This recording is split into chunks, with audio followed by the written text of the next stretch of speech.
Bom dia, mais uma manhã com Deus, priorizando a palavra de Deus. E nesta manhã do dia 23 de maio, nós vamos meditar de Jó, do capítulo 28 ao capítulo 31. E que a paz do Senhor encha o teu coração nesta manhã. O homem apropria-se das riquezas da terra. É o título da nossa leitura de hoje.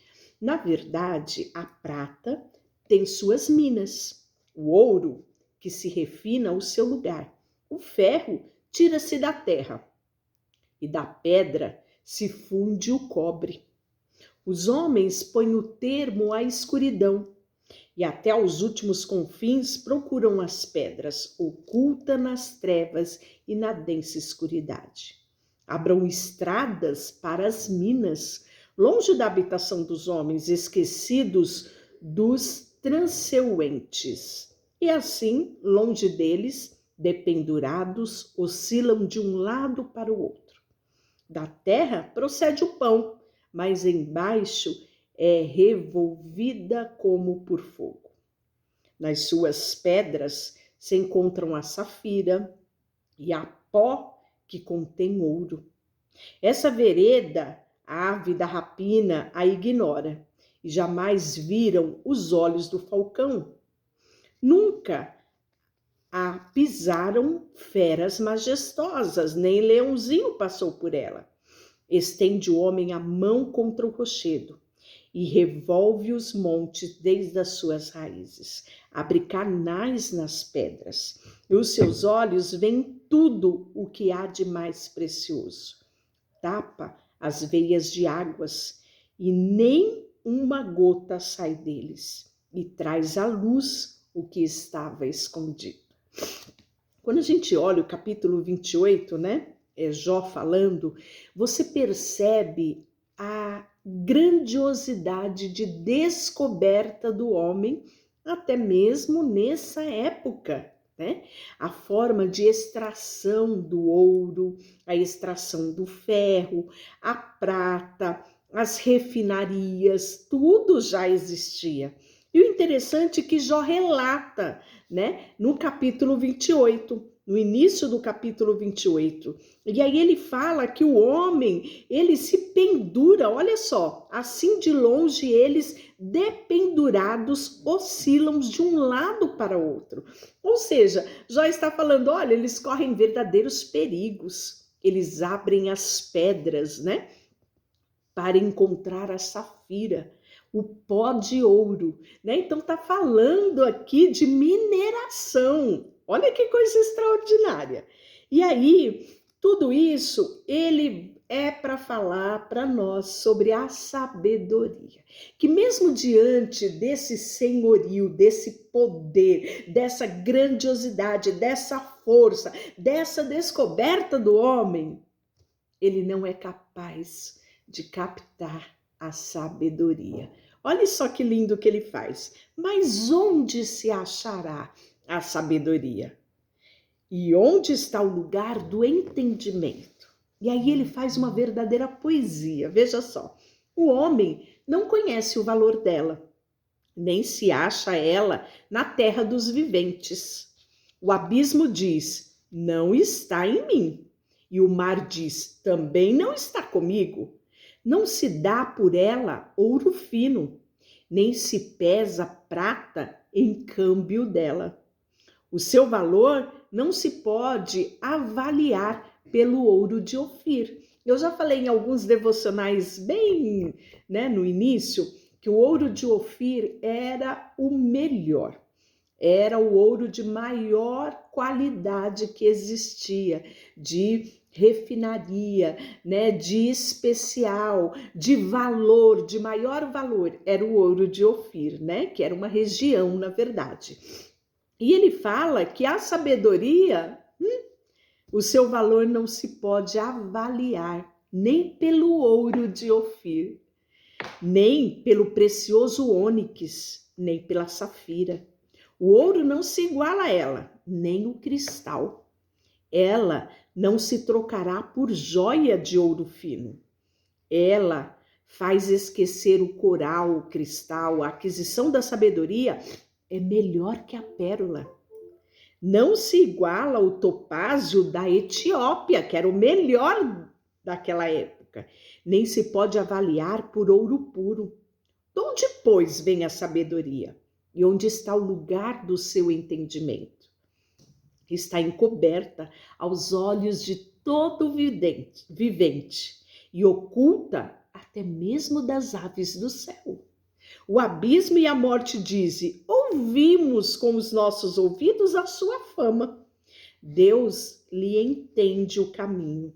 É ele quem sabe o seu lugar, porque ele prescruta até as extremidades da terra, vê tudo o que há debaixo do céu.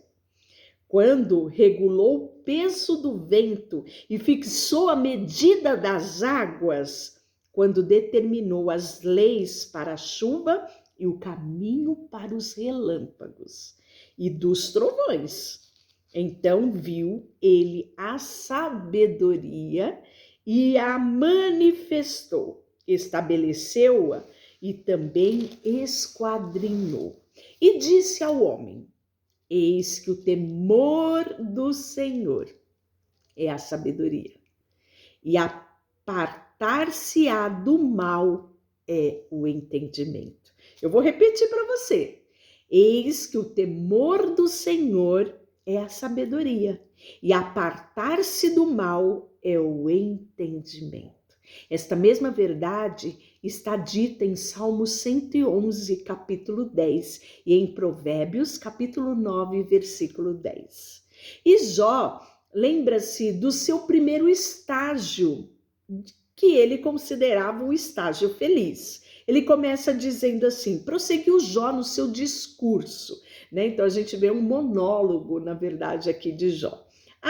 Quem me dera ser como fui nos meses passados, como nos dias em que Deus me guardava, quando fazia resplandecer a sua lâmpada sobre a minha cabeça, quando eu, guiado pela sua luz, caminhava pelas trevas, como fui nos dias do meu vigor, quando a amizade de Deus estava sobre a minha tenda e quando o Todo-Poderoso ainda estava comigo.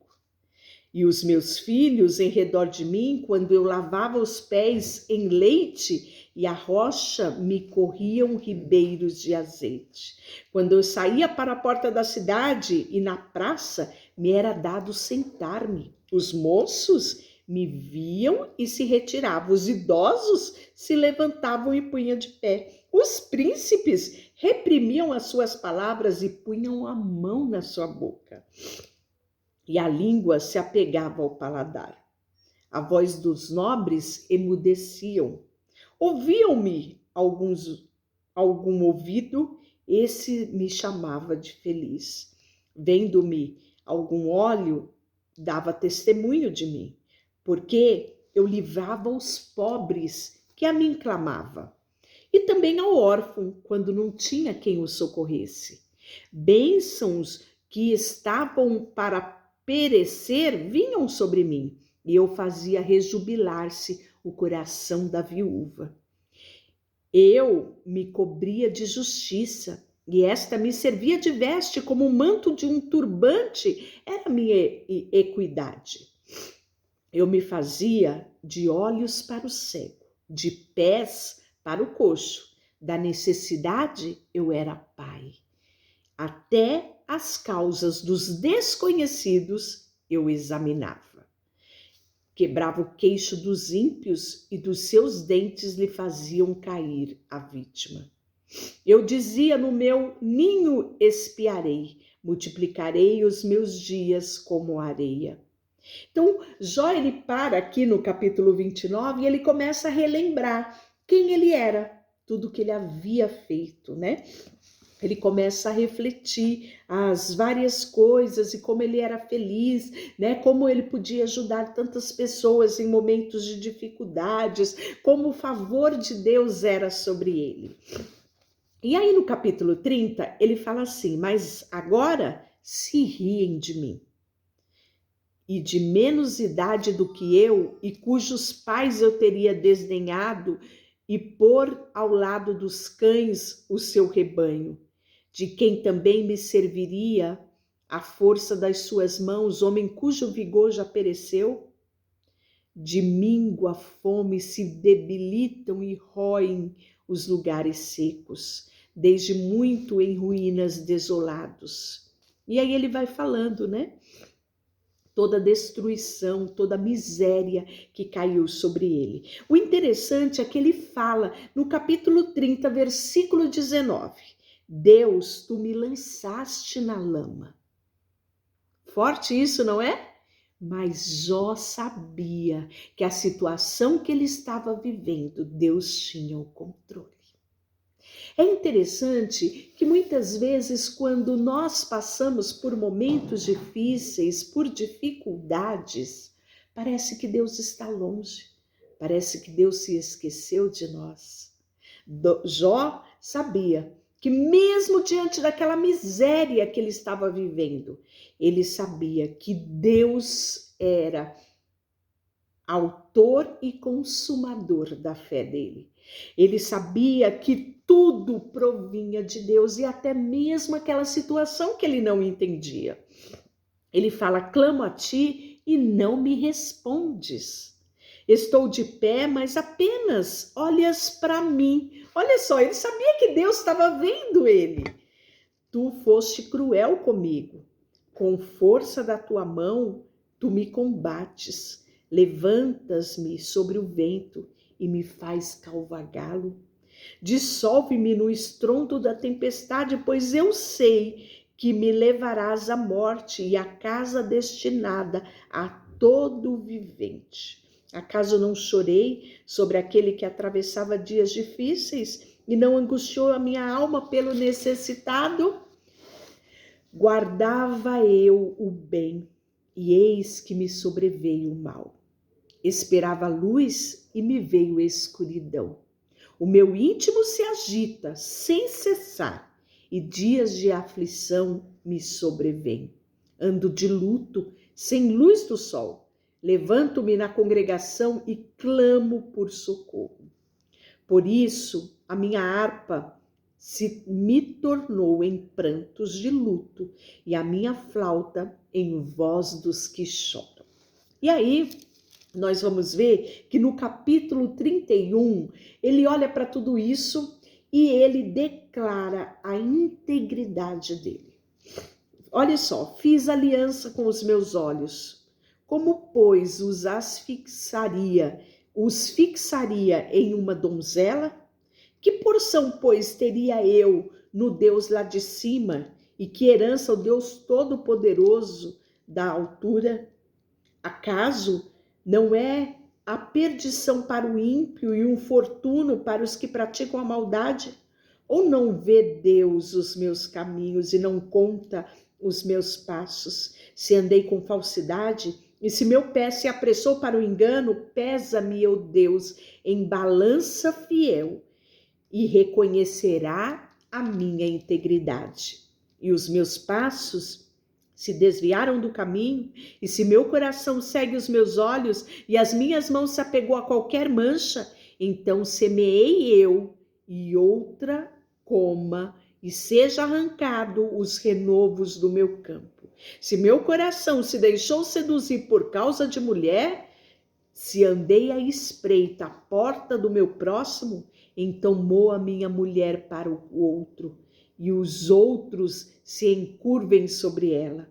Pois seria isso um crime hediondo, delito à punição de juízes. Pois seria fogo que consome até a destruição e desraigaria a minha renda. Se desprezei o direito do meu servo ou da minha serva, quando eles contendiam comigo, então que faria eu quando Deus se levantasse?